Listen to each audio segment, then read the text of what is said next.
Hey, hey, hey, hey, what's going on? It's Tuesday.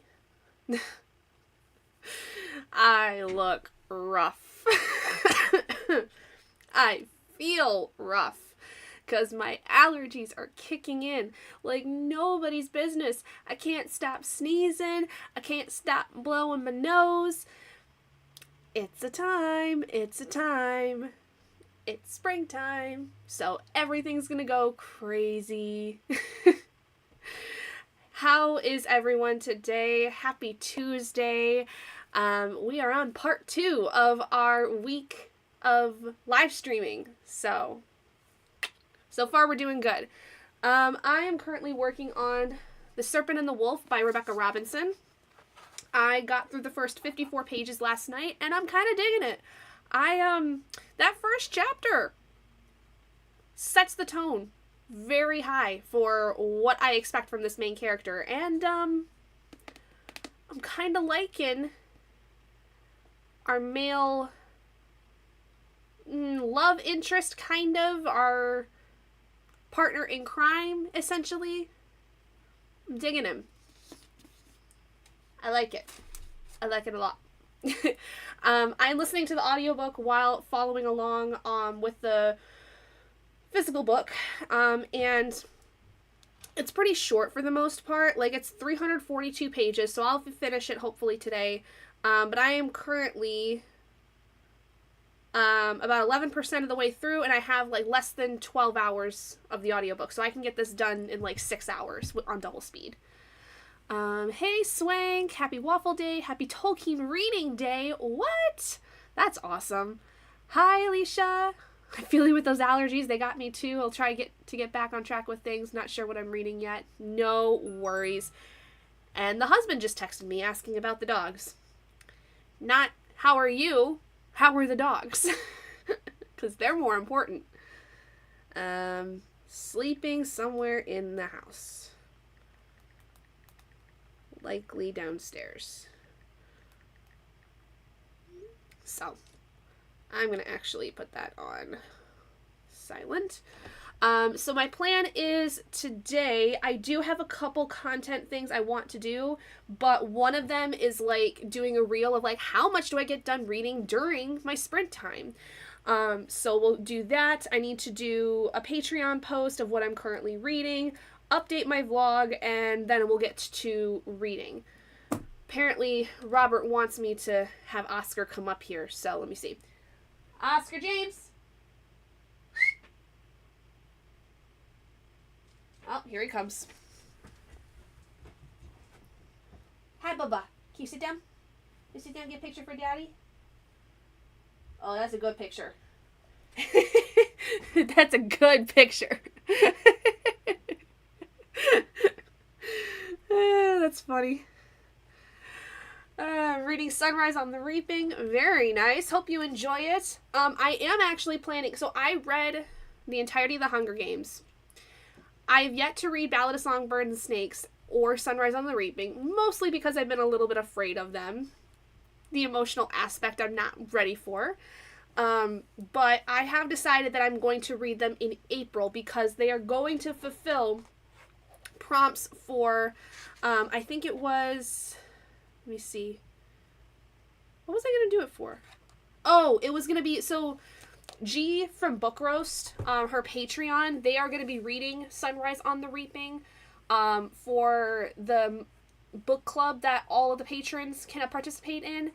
And so I was like, well, I have not read Ballad of Songbirds and Snakes, so I need to read that first. And so I decided I was going to read both of them. And I managed to get the audiobooks from Hoopla, which I was pretty surprised by because they're really popular. But then again, Hoopla doesn't necessarily have like a wait list. It's Libby that does the wait list. Hi, Booby. He's hiding under the desk. I know, cute little Booby. I know, he's so sweet. So I was pretty happy because I had some, like, Hoopla does it where, like, you have so many borrows in a month, and I had 2 borrows left, so I was able to get both of them.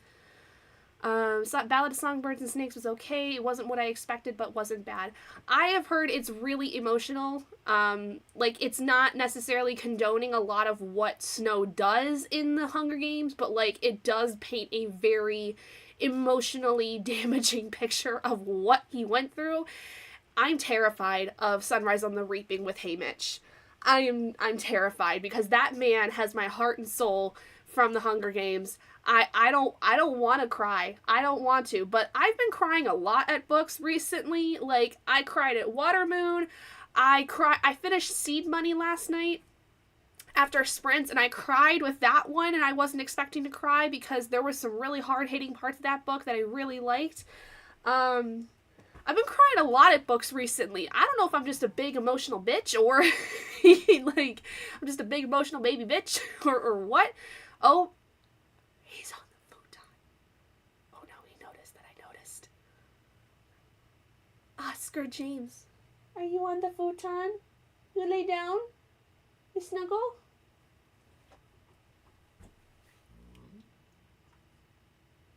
Oh my God, I love you so much.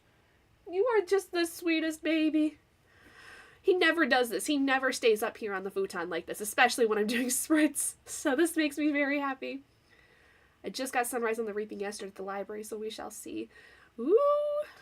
I'm excited. I mean, I'm excited, but I'm terrified because, like, I need to go back and reread The Hunger Games, honestly, because I remember Mockingjay I did not like, but I think it was I wasn't really invested in it. Because I didn't want to cry, and because I loved The Hunger Games and I loved Catching Fire, but for some reason when I read Mockingjay the first time, I did not like it at all. And I think I would have actually liked it more if I was actually, like, I think at the time not mentally, like, damaged of some kind, because I was not focused on it at all.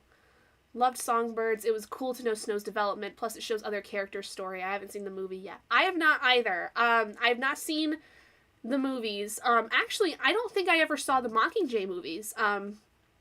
Which I think was mostly because I had not read Mockingjay at the time, and then when I did, I just never got around to watching it.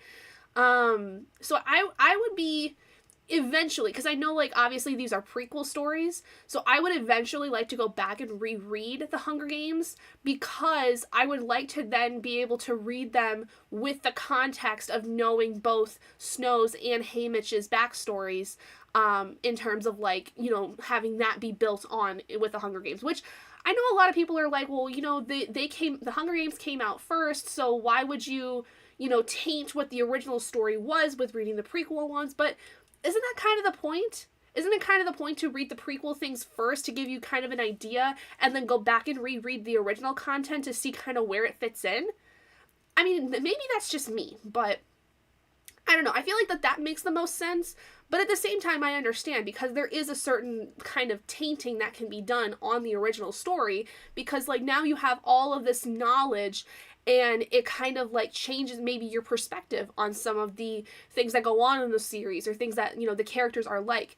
But in my, like, especially, like, with Snow, like, people are like, oh, it justifies everything that Snow does in the main series. And I'm like, I don't know if that's necessarily the case. From what I've heard of many people who have read Songbirds and Snakes and have then reread The Hunger Games, it doesn't justify.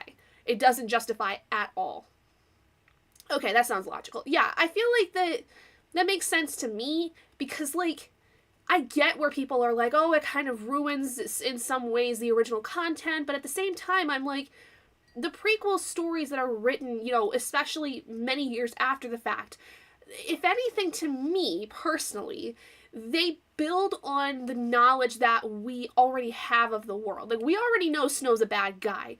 When we read his book, we're not necessarily going to change our mind that he's a bad guy, but we're going to understand more of what made him turn into a bad guy, if that makes sense. With Haymitch, my thought is that we're going to learn about why is he a depressive little fucker throughout most of the Hunger Games. And truthfully, you can tell right away in the Hunger Games, it's because of trauma. I mean, that man has been through some traumatic things, having been through the Hunger Games himself and having lost people, and, you know, the fame then that, you know, came from being a winner of the Hunger Games, but then, like, being like, I also killed a bunch of people to get where I am. Like, that's traumatic in and of itself. So I see where people are like, it kind of makes sense that it would taint some of the story, but I think that the whole point of a prequel coming out after the main series is because the author's like, hey, you need to know more about this character before you make any kind of judgments on them. I read the first 3 again in 2023, but I want to read the first 3 again after Sunrise. That's what I think what I'm going to do. I think I'm going to read Songbirds and Snakes and then Sunrise on the Reaping, and after that I will reread the Hunger Games trilogy so that I feel like especially since it's been so long since I've read the Hunger Games, like we're talking going on almost 10 years ago, it would be, I think, in my best interest to go back and reread those, especially Mockingjay, because I don't have very good memories of reading Mockingjay. And I would like to be able to give that one a second chance, because I think at the time I was not fully mentally present in that story, and that's why I gave it a very low rating. Like, I think I gave it 2 stars at the time, but I don't think I really gave it a fair chance. I think at the time, if I remember correctly, because I'm pretty sure I was in college when I read them, I think when I was reading Mockingjay, I was in a really bad mental health space, and so I was like just very angry and not really interested in a lot of things, and so like it made it easier for me to not enjoy that story. And so I think that it would be in my best interest to go back and try to reread it and actually give it a little bit more of a healthier mindset review, if that makes sense, since I'm in a much better place than I was when I was in college, and especially having read the other books before that, giving it more of its like a fair shot, especially since there's like very little memory that I have of it. It'll be like reading it for the first time. Catching Fire and Hunger Games, though, I have very vivid memories of, because I also have watched the movies, and the movies are pretty good adaptations. Mockingjay, not so much. I never really watched the movie, so there's no like clear picture in my mind, anything like that.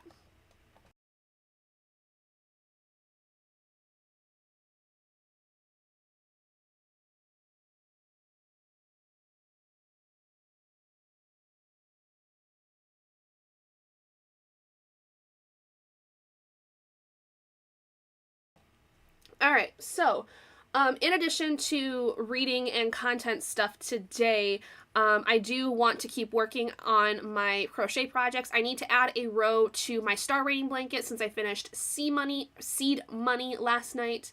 Yeah, this time you'll be ready for Mockingjay. I think so. I think it's possible. I think I'm in a much better place because I knew Mockingjay was going to be like really sad because I knew there was going to be a lot of death. And I don't think at the time that I read it initially that I was in a place where that kind of thing was going to impact me in the way that it should have. Like, I was in a really weird place from what I remember where, like I said, I was in college, I was depressed, I was not finding a lot of enjoyment in some things, and especially when it came to the audiobooks that I was reading at the time.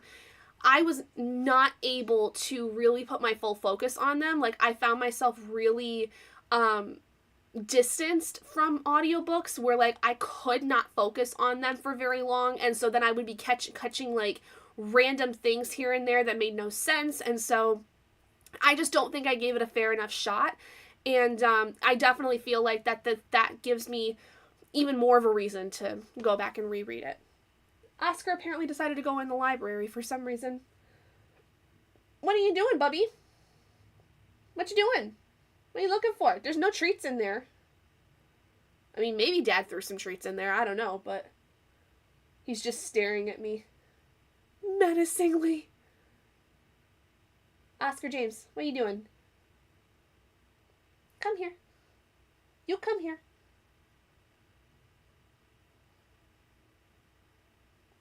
Hi, Bubba. Hey, good boy. Hey, good boy. Oh, there's a handsome baby. You're the handsome baby. Alicia, let's buddy read Sunrise. I got my book yesterday. Yeah.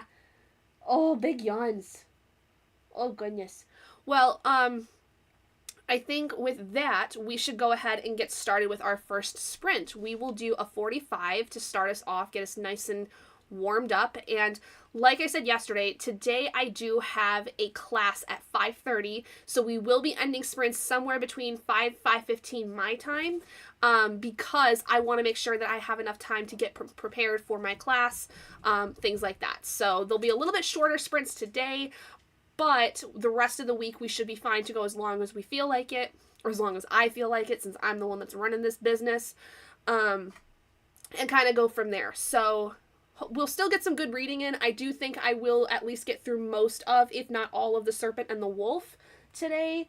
Because it's like I said, I've got like 6 hours left of the audiobook. And then my next book I want to read is The Blue Hour by Paula Hawkins.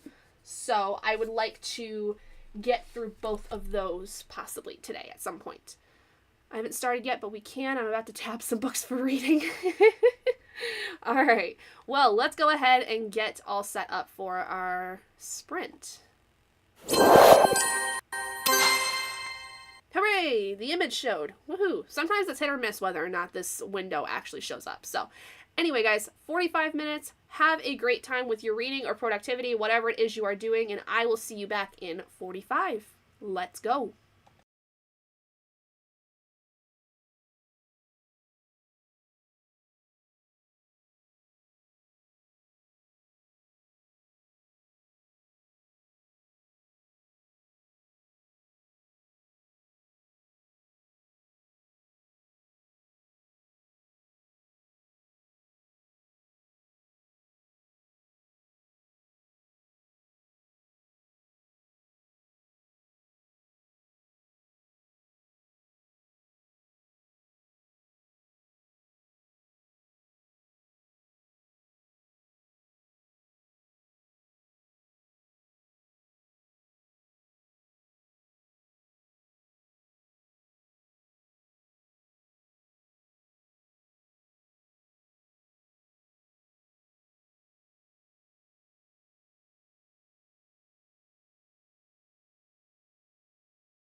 Hello. Hello, hello, hello. Hi, Kay. Welcome. Hi, Nicole. Reading the Kurosaki Corpse Delivery Service. Oh, very nice. Hi. Be reading Chaos Mage by Stephen Aryan. Nice. Hello, Kiana. No worries. Hope you're having a good day at work. Hope everything's going well. So I forgot that I thought I got to page 54 last night with the audiobook in the physical book of The Serpent and the Wolf, but I guess I was wrong. I missed out on a chapter. So now I'm on page 74. So I got through like, I don't quite know how many pages exactly, because I don't exactly know what chapter 5 started out on, but ooh, this is getting fun. This is getting very fun. I like it. I like it a lot. I like it. If you've read The Serpent and the Wolf, what were your thoughts on it? Because I'm really digging the setup. You have got this brooding, angry female character who is basically like married off. Like, first chapter, she is basically after her wedding to this, what they call a foreman. I don't know if he's like a king or a ruler of some kind, but he's definitely like kind of a higher up royalty. Oh, excuse me. So she's married off to this guy for a political alliance, and apparently she has this curse. Like, let's think of her like Elsa from Frozen, okay? She's got this like power that supposedly is bad. And she doesn't want to be married to this guy, but part of the reason she's married to this guy is that so that hopefully she can figure out how to get rid of this curse that she has, because otherwise she'll very likely be killed by her own family. She, first chapter, knife to the throat with her husband, and is like, I'm gonna escape, and you're gonna be okay with it, basically. Like, you are not gonna stop me. And he's like, alright, let's make this a game, kind of thing. So she escapes, and then quite a few months later, he finds her at this, like, prestigious school where she's been doing all this studying to figure out how to get rid of her power. And he comes to her, and he's like, listen, if you make this deal with me, where if you can be my wife and act like my wife for the next 3 years, I will give you a legal divorce. I will not do anything that you do not want me to. And you will be able to do your research to figure out how to get rid of this power that you have. But all I ask is that, you play the dutiful wife for the next 3 years and come live with me. And she's like, you know what? That's not that bad of an option. She doesn't really like this guy, because she has very, kind of like opinions of what she thinks he is doing, like why he's doing certain things, but you learn very quickly he is an open book. He's like, listen, I did not marry you to force you into something you do not want to do. I married you for a political alliance, and I want you to do things willingly. I will not force you to do things you do not want to do. So he's not like pushing her sexually. He's not like, he's just basically asking her to play the dutiful wife when he has to go out and about, things like that. And it's fascinating. It's such a breath of fresh air, truthfully, to have a male main character who's not only confident and hot to boot, but like a male main character who's like, I'm not gonna force you into something just because you're married to me for a political purpose.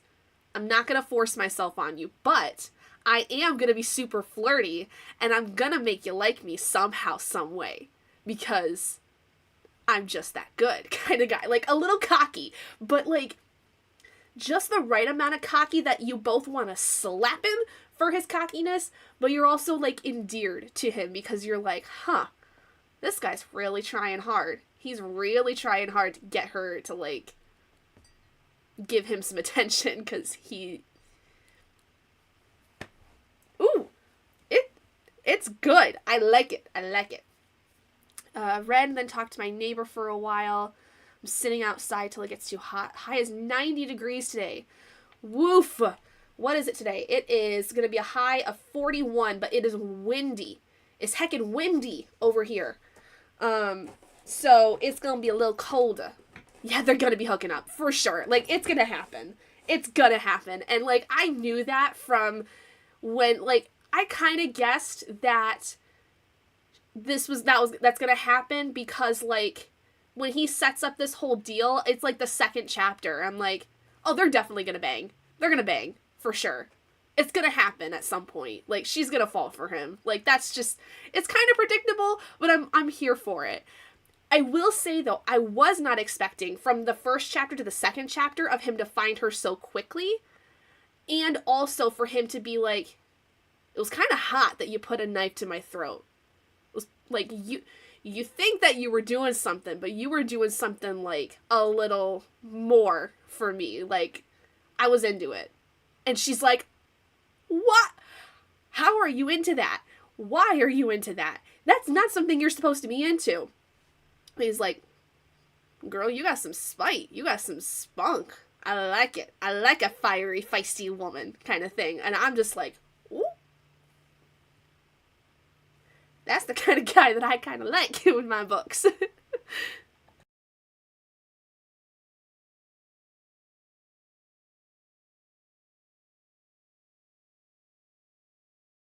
Like, this guy is just a little different. Like, don't get me wrong, I love my brooding male characters. But there is something so refreshing about having a guy in a book that is not brooding, but still very cocky, and still, like, he's, like, not that a teddy bear, but he's kind of like, I don't know, what would I equate him to? He's not a golden retriever, he's not a German Shepherd boy, he's not a Rottweiler boy, maybe Pitbull, you know, looks really tough, but is, like, actually kind of sweet, you know? I mean, I guess you could make the same argument for Rottweilers. But I feel like Rottweilers are a little bit more bear-like. Whereas Pitbulls are a little bit more, like, rah, kind of thing. Ooh, 31 degrees here. But I think it finally stopped snowing. We got over a foot Sunday and it just kept coming down. Yeah, we don't have any right now down here. But it's heckin' windy.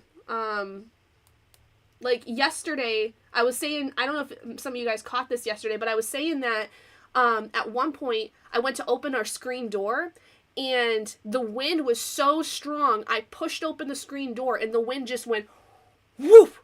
And, like, the little hydraulic arm that, like, hooks your screen door to your door frame, basically, broke off completely. The husband fixed it. It's fixed. But I was kind of panicking for a minute. I was like, that's some heckin' strong wind. When we had our he was super sweet. Yeah, I've never had a Rottweiler, but my husband grew up with pits, and I will say I was afraid of them at first because I'm a victim of a dog attack. Not a pit bull. But actually, funny enough, you guys are going to be shocked at this. The dog that attacked me when I was 9 was my best friend's dog. And he was a German Shepherd Husky mix. Isn't that insane? I was attacked by a German Shepherd Husky mix, and now I have 2. Yeah. That's, boggles my mind every time I think about it.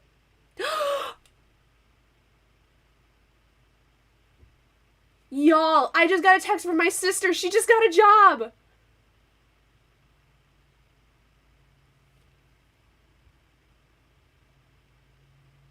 I'm gonna have to call her during this next sprint. Oh my god. I'm so excited. My sissy has a job. She just graduated from school in December. And she's been looking for a job basically since then. And she just got one. And if it's where I'm thinking, it's actually going to be close to me. Oh my god, that's so exciting. That makes me so happy. Unless you were trying to come in the house when nobody was home, he clamped down on hubby's best friend until he backed off, but then he was licking babies and very protective. Yeah. I mean, that Rottweilers, German Shepherds, Pit Bulls, you know, and that for that matter, any dog can be super protective. It's more common that, you know, your German shepherds, Rottweilers, pit bulls, Cane Corsos, that they're inherently more likely to be aggressive, right? A lot of them were bred to be that way. However, y'all have seen my boys. I mean, they will bark like nobody's business if somebody ends up walking past the house and they're like, "You get away from our house!" Or like delivery drivers, right? They come up and they're barking like, "You get off my lawn, you crazy kid!" But they're like the sweetest of babies otherwise. And it's funny to me that, like I said, I was attacked by a German Shepherd Husky mix when I was 9, and I have 2 of them. My husband, though, grew up with pits his whole life.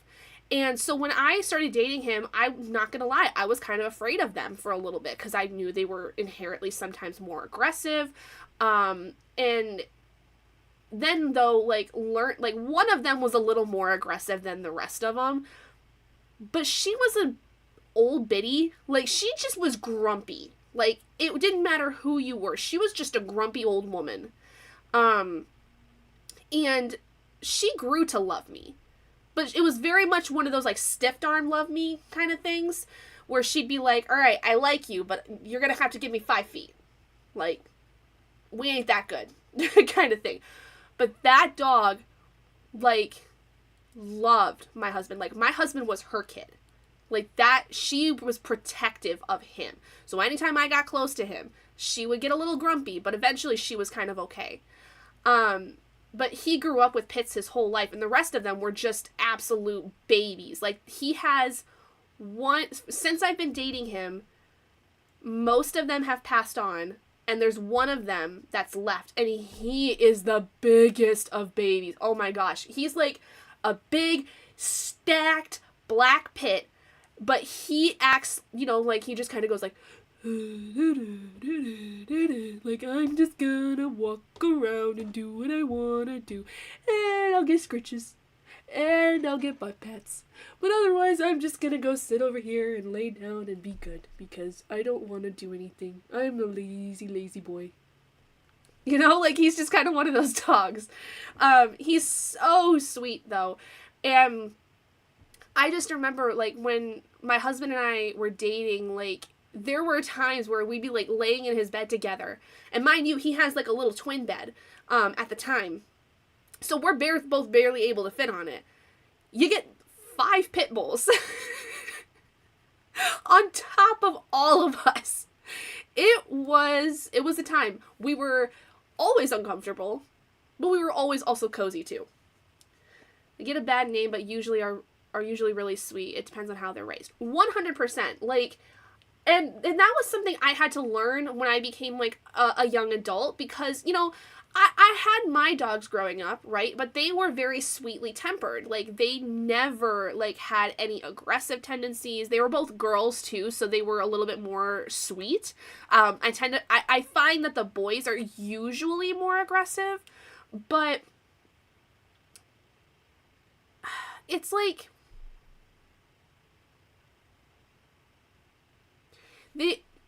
when I was growing up, I was afraid of other people's dogs for a long time because of my, you know, poor experience. But if I got to know the dog, I was fine, right? And so it just took me a little while to really get comfortable with these dogs. It really was me having to go over so often to, like, actually get used to them. And the one that was an old biddy, you know, she grew to like me eventually. But again, it was that very stiff-armed, like, "Give me 5 feet. You're okay. You can be near my kid. But we're not there yet. We're not there yet," kind of thing. I have not seen A Dog's Way Home. I steer away from movies about dogs because if y'all remember back in the day, there was that movie 8 Below. All the Huskies in, I think it was either the North Pole area or it was Antarctica. I can't remember. That movie traumatized me. Like, I vividly remember going to see that movie with my mom, my sister, and my dad. I was probably like 7 or 8 at the time. That movie scarred me. I walked out of that theater sobbing my eyes out. It was the worst movie experience I have ever had watching that movie. I do not recommend. I cannot watch movies involving dogs because of that. Y'all know I'm an emotional little baby bitch. It's not gonna work if you put me with a movie about dogs. It ain't gonna work. I cry in a book when a dog is killed. Oh my god. When in Assassin's Apprentice, I bawled my eyes out. I bawled my eyes out with Assassin's Apprentice. That was so unfair. So unfair. That's all I'm going to say.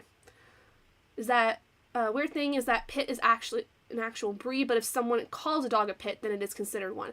Yeah, and it's interesting because, like, you know, we have all kinds of mutts in the world, right? And, you can very easily tell, like, there is some kind of pit in a lot of animals. Like, my grandparents' dog that they have, he's, like, not quite 2. We actually did a doggy DNA analysis on him because we were like, you know, he looks like a boxer. He's got, like, pit looks. He looks like he could have, you know, some kind of mastiff look to him. Like, we're not 100% sure. And my grandparents got him from a shelter. So we don't really know, you know, what his parentage was. Turns out he was basically all of those. Like, he has pit, he has mastiff, he has boxer, he has, like, a bunch of different things with him. And oh my god, he is, like, an absolute clown, this dog. He is hilarious. But he's also got one of those tails, like, you know, like if anyone's had Great Danes, my grandma had Great Danes while I was growing up.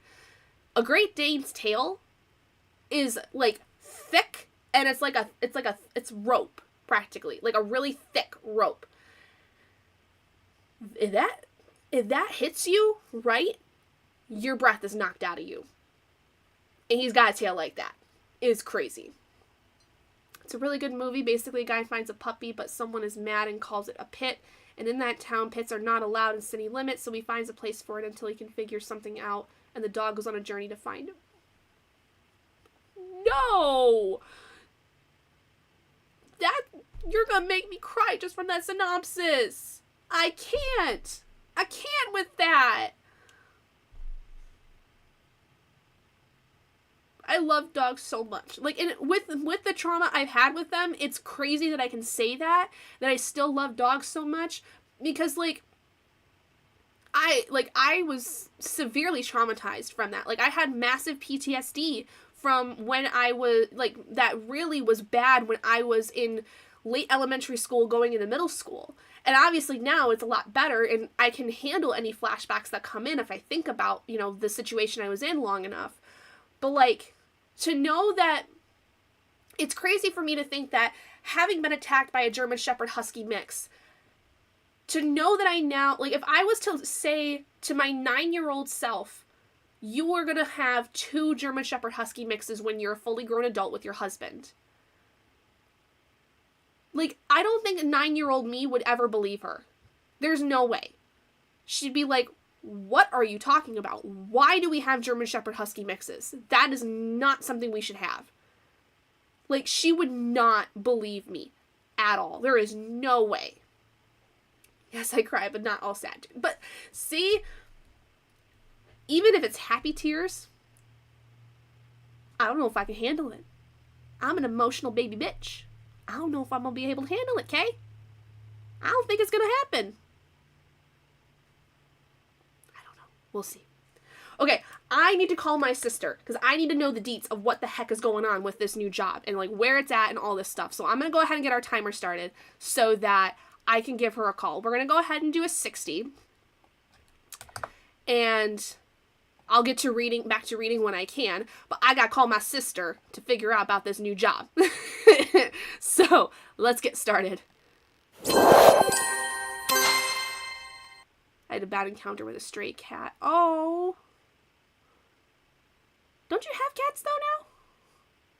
I feel like you've said before that you have cats, Swing. I'm allergic to cats, like, badly. More so than I'm allergic to dogs. which is hilarious considering I have 2 of them and I grew up with dogs. But I love cats regardless. My parents' cats, I love them.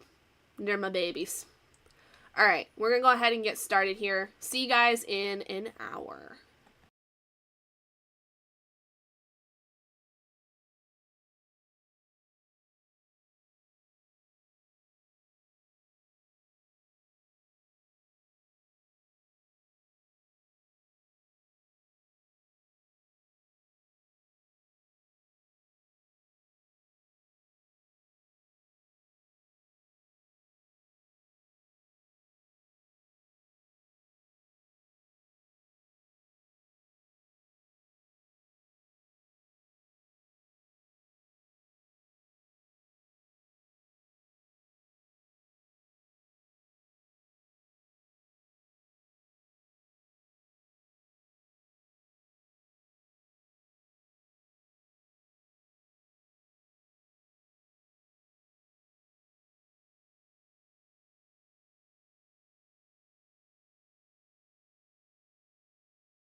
Hello.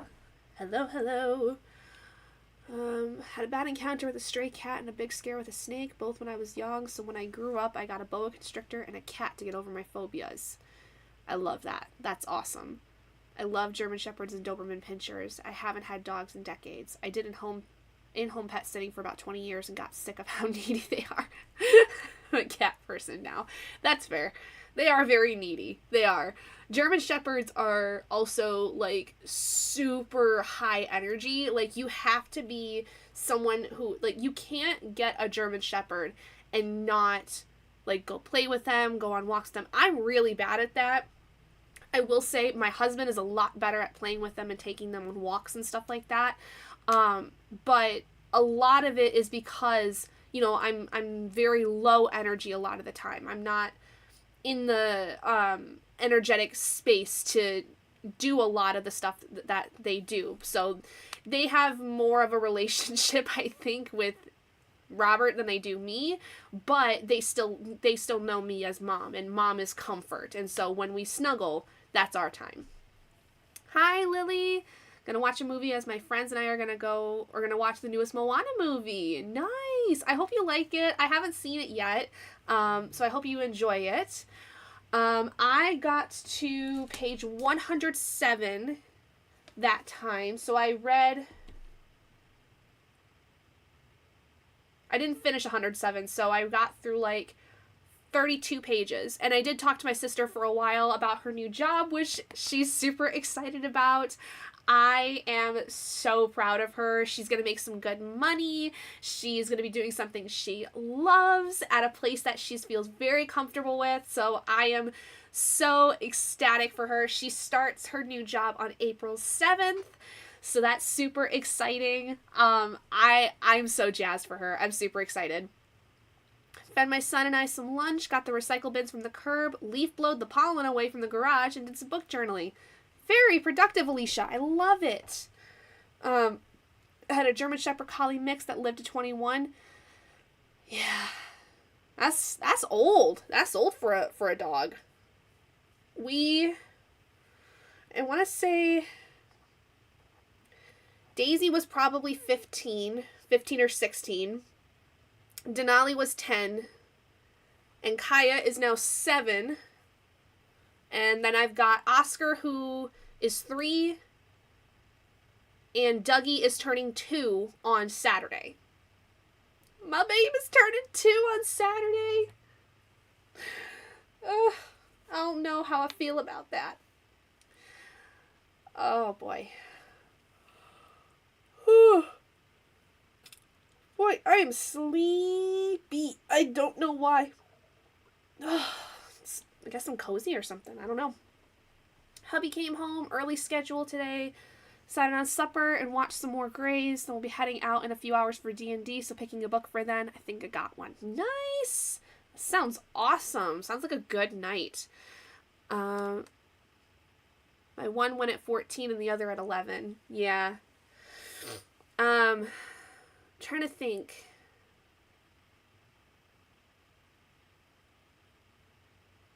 I think the oldest dog I've ever known was my uncle's German Shepherd. That was around for a long time. I want to say she was probably 15 or 16 when she passed. And she was old. Like, her hips went bad. I think she was deaf. It's been a very long time since she passed. Like, I was probably like,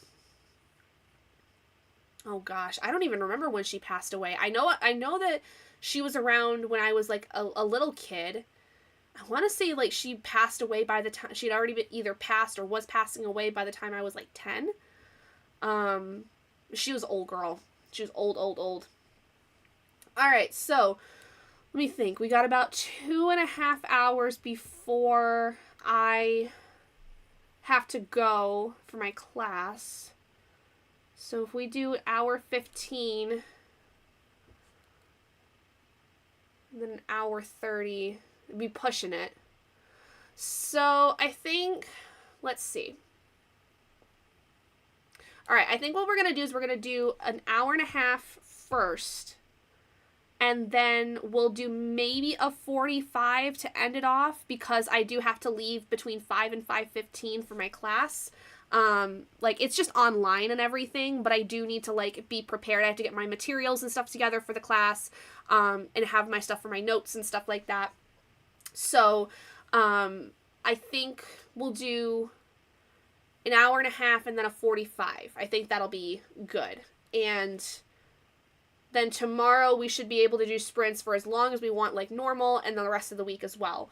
I am thinking, I'm already like almost a third of the way through this, so I think I can finish this today. I've got a little over 9 hours left of the audiobook, so a little over 4.5 hours left of it. And then I have the Blue Hour that I want to work on, which is also kind of smaller. This is, what, 300, just over 300 pages. I could read this entire thing tonight. No questions asked. So, how do we feel about that? How do we like the idea of an hour and a half and then a 45? Does that sound good to everybody? I think that that's going to be the best that we can do. Oh, I forgot to film during that second one. That's okay. Trying to think. I do need to still update my vlog, which I think I'll do between the end of sprints and my class. Okay, sounds good. Okay, good. Good. On page 64, times are good. Okay, good. Thank goodness. I mean, I'm sure you guys are pretty much down for whatever we do, but, you know, I always like to ask just because, you know, some people are like, I like the longer ones, I like the shorter ones, yada, you know, like, it is what it is. But what's going on here? What is going on? Oh. Just a vlog got posted and everyone's excited about it.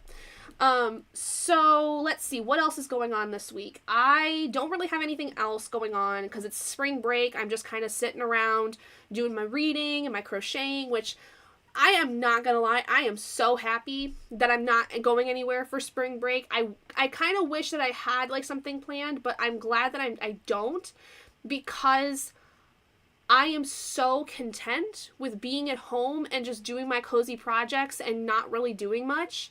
And I'm just glad that it's only Tuesday and I still have, let's see, 1, 2, 3, 4, 5 days. I still have 5 days of my spring break, and then it's just down to the end of the year. Because funny enough, guys, I don't know if I ever told you all this, but my school year ends about 3 weeks-ish before the rest of our district does. And that's because my building, so we have a bond calendar set up for our district, and this year with the bond calendar, we were having my elementary school that I work at. They're building a new building behind the current building we're in. So the bond calendar was like, okay, basically we want to be able to get these guys in early so they can get out, so that the summertime we can spend finishing up the new building and also then tear down the old building. So they, over last summer, they built a new playground for the kids that's not quite done as of yet. They're going to finish that up when the building is done. And then over the school year, they've been building the new building. And so the bond calendar, like I said, you know, it was, let's get the kids in, you know, 2-3 weeks before everybody else, so that we can get them 2-3 weeks out early, so that the construction team has more time to then finish the building of the new one and then be able to tear down the old building. And so because of that, I only have, when I go back to school here next Monday, I only have about less than 2 months left of school, which is crazy for me to think about. It's insane to me that I started practically the second day of school for this building, and I'm already almost 2 months left. Blows my mind. Absolutely blows my mind that time has flown by that quickly. And I mean, I know as a para, like, it's very different than it will be when I'm a teacher, but it's been kind of insane, like, how fast time has flown by for me as a, you know, in being in a school now. I'm so grateful for how things have gone this year, though, that like I'm very excited to see how next school year is going to be with, you know, being in my internship and like where I'm going to be placed for that, because I very likely will not be in the same elementary school next year for my internship.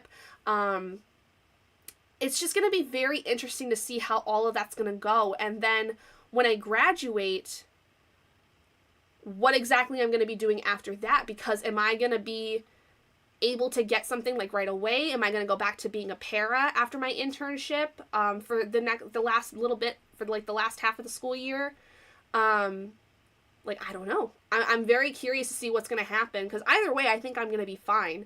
But it'll be interesting to see what exactly happens when it comes to this coming winter, what ends up like, how everything kind of falls into place. But yeah, I have like 2 months left of school, and it's kind of weird because we basically will be getting out Memorial Day weekend. And that weekend I go out of town to go for a bachelorette party for my friend that's getting married in August, and like bridal shower and everything. Like, we're doing it that whole weekend. And then I'm it's my summer break. I hope that I'll have something lined up in terms of summer work. But I also heard that a lot of times for people that are like fairly new to the district, like working in the district, that they don't really get a chance to do the summer stuff because it's taken up by a lot of other people.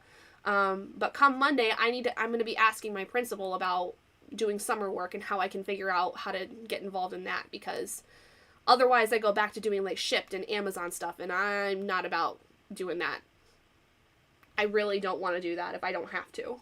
So, not that there's anything against doing those things. It's just, for me, it's a lot more physically strenuous than I would like. Because I did Amazon Flex and Shipt and stuff like over last summer, and it was fine, but like it wasn't necessarily something I was like thriving in, you know? Like, it was just kind of goofy. But I would rather not do that this summer if I don't have to. So we're going to have to figure out how to go about that. Also need to check off that I did get some dishes done, because I did run the dishwasher and it is done. But yeah. So let's, I guess, with that, maybe let's go ahead and get into our next sprint. So let me go ahead and get our timer going, because I would like to be able to get as much done as I can before my class happens today. So I want to try to get as much reading as I can done. And I want you guys to be able to get some good productivity, good reading time in as much as we can today. So let's go ahead and get started. Alright, we're going to do 90 minutes, and then like I said, we'll do a 45 and call it there, because by the time that 45 is done, we should be running low on time for my class and stuff. So I will see you guys in an hour and a half. Happy reading, happy productivity, whatever it is you're doing, and I'll see y'all in a little while. Let's go.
Hello. Alright, so I got to page 177. Please, this one is so good. Like, I had seen this one float around a little bit on, like, TikTok and Instagram and stuff like that. And I thought, it looks like it's a YA book. It kind of feels like it's marketed as that, but it definitely, like, plays on that possible new adult vibe. Let's see. It is marked as... It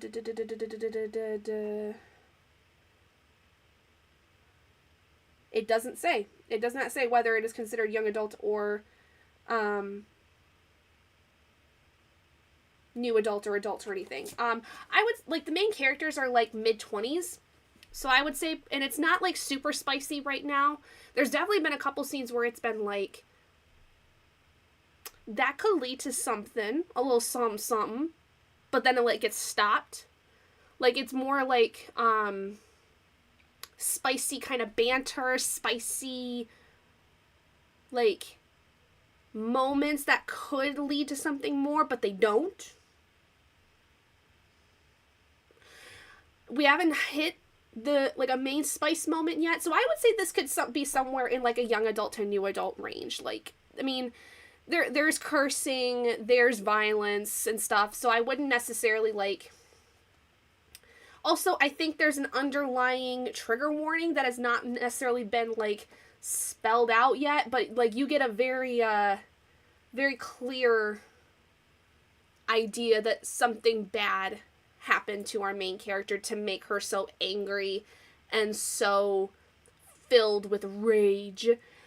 This is, seriously though, this book is nothing but feminine rage and having to deal with the rage, but also dealing with the other emotions that come alongside it, with, like, guilt and confusion and fear and various other things. I'm reading a lot of books that I'm actually massively enjoying so far in the last, like, couple of weeks, which is saying something considering I had a DNF earlier this month. Like, the last 4, now 5 books that I've read are actually massively enjoyable. I'm having a great time. So nobody can tell me different about how to live my life because I'm going to continue having a good time. But alright, on page 107, ooh, I'm loving that you're loving it. I have heard that with Sunrise, like, the only thing I know is that by the time it's over, people are sobbing. That's all I know. It's not spoiling anything. It's not necessarily, like, telling you anything that happens at the end. All I know is that when people finish it, they're a mess.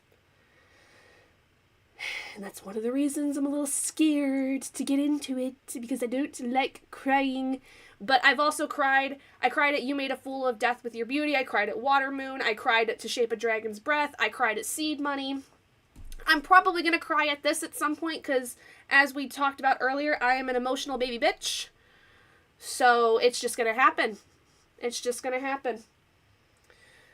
I think I should get a sticker that's in, like, put it on my forehead or something that just says, I'm an emotional baby bitch.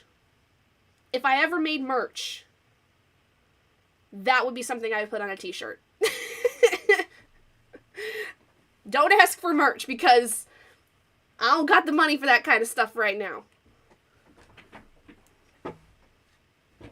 Honestly, you could probably make a button that says that, but I don't have a button machine or anything like that. But I think somebody needs to go out there and make merch that says, I'm an emotional baby bitch.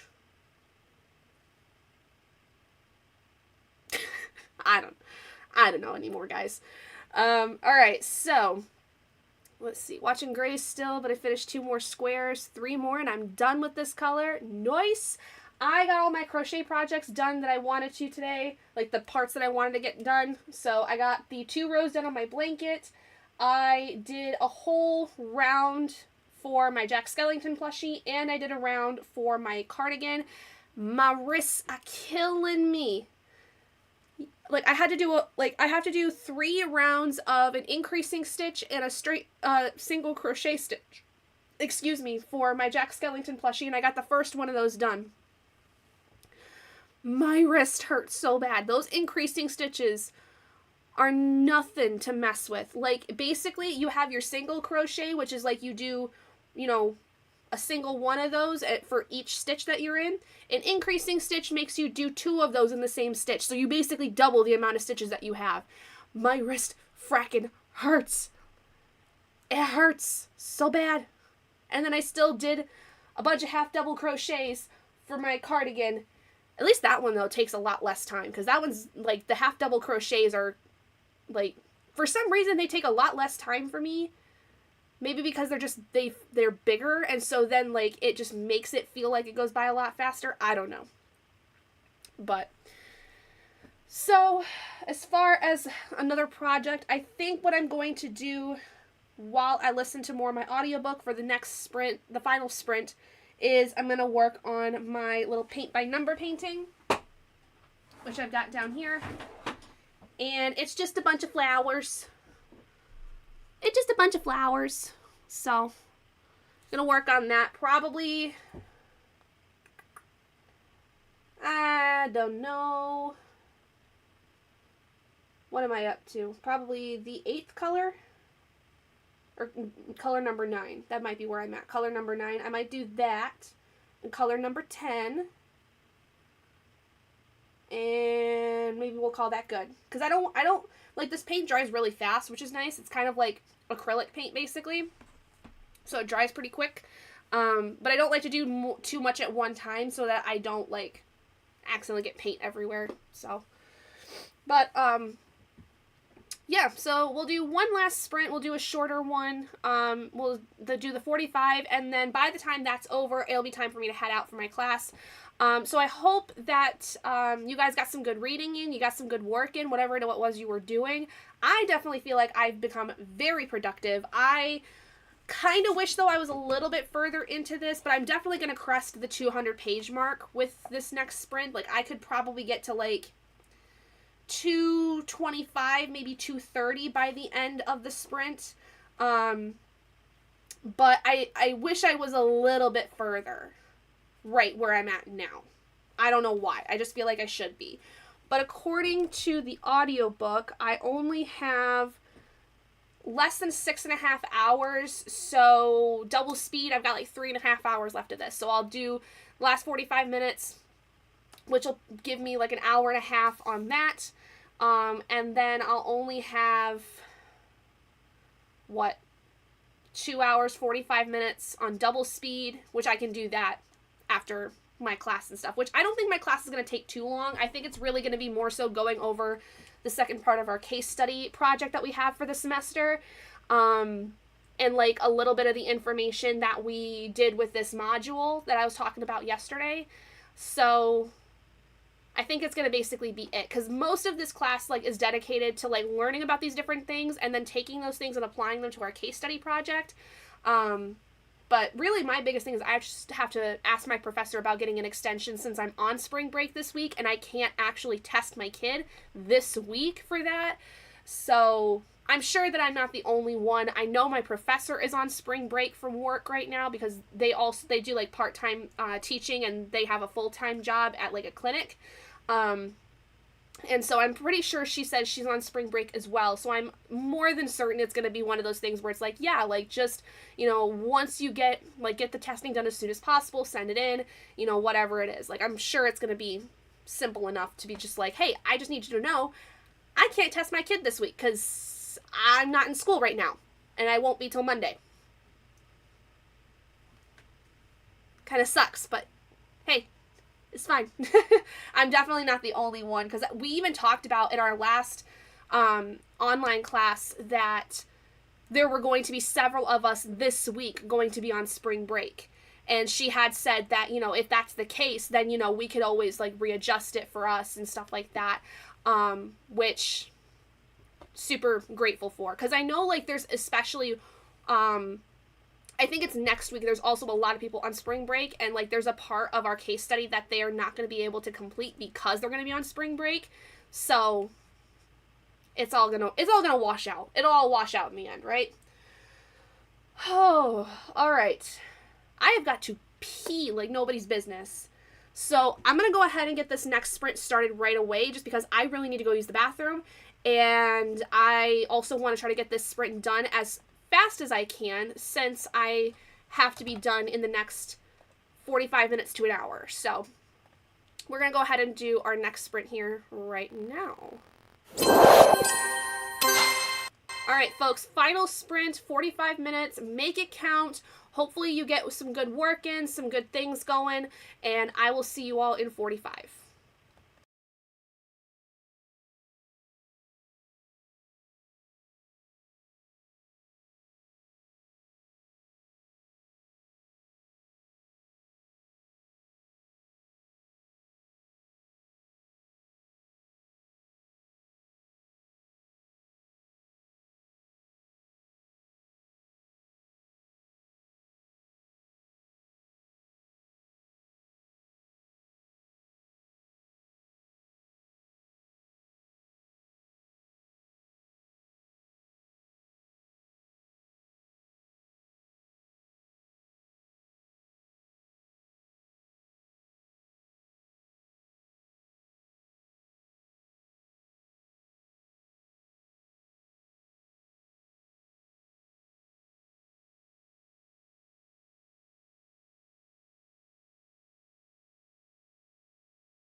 Hello. Hello, hello, hello. So I only got one chapter done more in this, but it was a fairly long chapter, so I'm pretty okay with that. I got to page 195, which is not where I wanted to be by the end of this sprint. This sprint went a lot faster than I expected it to. I'm not gonna lie. Sorry, my eyes are itchy all of a sudden, but I did get more of my painting done. I got the bulk of the flowers all done. Woohoo! So that's looking real pretty. And then I basically just started editing together my reel that's going to be posted here in the next few minutes. So make sure to keep an eye out on that if you are following my Instagram. On my Patreon, I will be posting later tonight what I'm working on, my currently reading post, and then I just need to update my vlog still, which I was planning to do after sprints anyway. So, yeah, at page 139, nice. Oh, I'm so excited to hear what your thoughts are on it when you're done with it, Swank. I'm so excited. So, all right, folks. Well, unfortunately, hey, Hillary. Oh, new baby cousin made dinner. I'm so sorry. You are literally catching us at the very end of sprints. I have a class at 5:30, and I had to do sprints a little shorter today. I will be doing sprints as longer as normal for the rest of this week. I found out yesterday that my class was going to be today, so I'm sorry. I'm sorry, Hillary.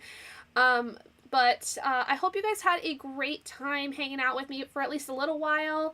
I'm pretty happy. I did like 154 pages today, which not as much as I wanted to do, but I also got a lot of stuff done with my crochet projects, which I'm happy with. I got my painting done, or part of my painting done, so I'm pretty happy so far. But thank you all so much for hanging out with me. I will see you guys tomorrow. Again, tomorrow we are starting at 12 p.m. EST, going for as long as we can manage. Hopefully it'll be more like an extra hour or two tomorrow, so... And hopefully tomorrow I will have finished not only this, but, or by tomorrow I'll finish not only The Serpent and the Wolf, but The Blue Hour, and then moving on to another book, which I'm very excited about. So, anyway, thanks so much, guys. Have a great night, and I will see you all tomorrow. Bye!